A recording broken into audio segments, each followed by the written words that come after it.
மாணவர்களே, இயேசுவின் நாமத்தினாலே உங்களை வாழ்த்தி வரவேற்கிறேன். ஒவ்வொரு நாள் அந்த வீடியோ மூலிமா உங்களை காண்பதில் மிகுந்த மகிழ்ச்சி, மிகுந்த சந்தோஷம். நன்றாக இருப்பீர்கள் நம்புகிறேன், விசுவாசிக்கிறேன். இயேசுவின் நாமத்தினாலே உங்களையும் உங்கள் குடும்பங்களையும் ஆசீர்வதிக்கிறேன். இந்த நாளிலே ஒரு வேத வசனம், உபாகமம் 1ஆம் அதிகாரம் 10ஆம் வசனம் சொல்லப்படுது. உங்கள் தேவனாகிய கர்த்தர் உங்களை பெருக பண்ணினார். இதோ இந்நாளில் நீங்கள் வானத்து நட்சத்திரங்களைப் போல திரளாக இருக்கிறீர்கள். அல்லேலூயா. ஆண்டு பாருங்கள் எப்படி சொல்கிறீங்க, நீங்கள் எப்படி இருக்கிறீங்க? உங்கள் தேவனாகிய கர்த்தர் உங்களை பெருக பண்ணினார். ஒன்றில்ங்க, ஆபிரகாமின் தேவன், ஈசாக்கின் தேவன், யாக்கோப்பின் தேவனாகிய கர்த்தர் சொல்லுகிற வார்த்தை என்ன சொல்கிறேன்னா, நீங்கள் உன் தேவனாகிய கர்த்தர் உங்கள் பெருகினார்.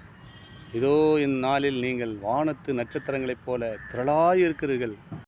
பார்த்தீங்களா, ஒருவனாய் இருக்கும்போது அவரை அழைத்து ஆசீர்வதித்தவர். ஆபிரகாம் ஒருவனாய் இருந்தார், அழைத்தார், அவர் ஆசீர்வதித்தார். அதே போல் ஒருவனாய் இருக்கையில் உங்களை தனிமையாக இருக்கீங்க, திருமணம் நடந்திருக்கும், திருமணமாகி பிள்ளைகள் பெற்றிருப்பீங்க, பிள்ளைகள் வளர்ந்து வேறு பிள்ளைகளாக ஆகிட்டு ஆண்டவர் அதான் சொல்ல, நீங்கள் எப்படி இருந்தீங்க? வெறுமையாக இருந்தீங்கள். உங்கள் தேவனாகிய கர்த்தர் உங்களை என்ன பெருக பண்ணினார். இதோ இந்நாளில் நீ வானத்து நட்சத்திரங்களைப் போல திரளாக இருக்கிறீர்கள் ஐயா. ஆசீர்வாதமாக இருக்கிறப்பா.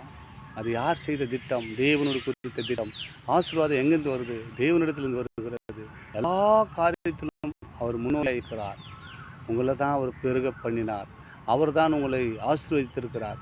உங்களையும் உங்கள் குடும்பங்களையும் ஆசீர்வதித்து வழி நடத்துவார். இந்த வீடியோ பார்க்குற அன்பு சகோதர சகோதரிகளே, உங்களுடைய வாழ்க்கையில் அவர் பெருக்கத்தின் தெய்வம். பெருக்கம் இல்லாதபடி தடையாக இருக்கலாம். இந்த நாளிலே ஆண்டவர் உங்களை பார்த்து சொல்கிறார், உங்கள் தேவனாகிய கர்த்தர் உங்களை பெருக பண்ணினார். இதோ இந்த நாள் நீங்கள் வானத்து நட்சத்திரங்களைப் போல திரளாக இருக்கிறீர்கள் சொன்னது போல் எப்பொழுதும் நீங்கள் திரளாக போங்க. ஒருமையாக இருக்கலாம். எனக்கு குழந்தை இல்லைன்னு நினச்சிருக்கலாம். பயப்படாதீங்க. ஆண்டவர் திரளான நட்சத்திரங்களைப் போல உங்கள் குடும்பங்களை பெருக பண்ண போகிற வாக்கு கொடுக்கிறார். பயப்படாதீங்க. ஆசீர்வாதத்தின் தேவன் இந்த நாளிலே உங்களோடு பேசிக்கொண்டிருக்கிறார். இந்த வார்த்தையை நினைவு கூறுங்கள். இந்த வார்த்தைக்காக ஒரு நாள் தேவனிடத்தில் மன்றாடி ஜெபிங்கள்.